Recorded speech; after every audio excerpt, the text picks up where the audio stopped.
Good evening, I'm Jim Williams. Tonight, Illinois State Police are mourning the death of one of their own after a woman opened fire before killing herself at a suburban cigar shop.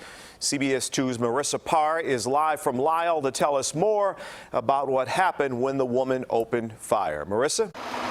One retired Illinois State Trooper dead, two of his former colleagues recovering from serious injuries after a woman opened fire in a Lisle Cigar Lounge Friday night. We ask that you please keep all these officers and their loved ones in your thoughts and prayers during this very painful moment.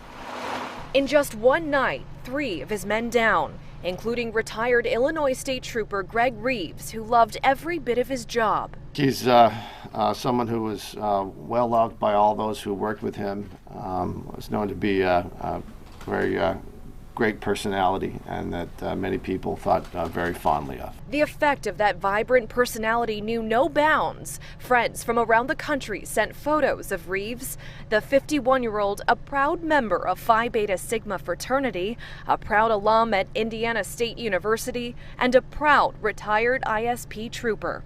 In March, he worked his last shift after 25 years on the job. Last night, he was shot in the head from a woman sitting behind him, later dying at the hospital.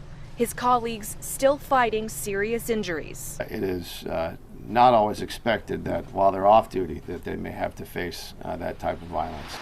Violence from behind the troopers never saw coming. It's certainly a painful moment for everyone in the Illinois State Police family, and that's why it's important that we have the love and support of the public. As for his two colleagues, including retired Special Agent Lloyd Graham and active sworn officer Caton Bullock, they are still in the hospital, but the good news is they're in stable condition. Lisle police are currently investigating if and how everyone involved knew each other. Reporting live from Lisle, this is Marissa Parra with CBS 2 News. Marissa, thank you. And tonight we are learning more about the woman police say fired the shots inside the business. CBS 2's Jeremy Ross is live in the newsroom with more on that part of this developing story. Jeremy? Jim, we tried reaching out to that woman's possible family and neighbors based on listed addresses, but no luck getting any more detail about her at this particular time. Now, police are identifying that woman as 51-year-old Lisa McMullen of Hyde Park. Investigators say she died of a self-inflicted gunshot wound.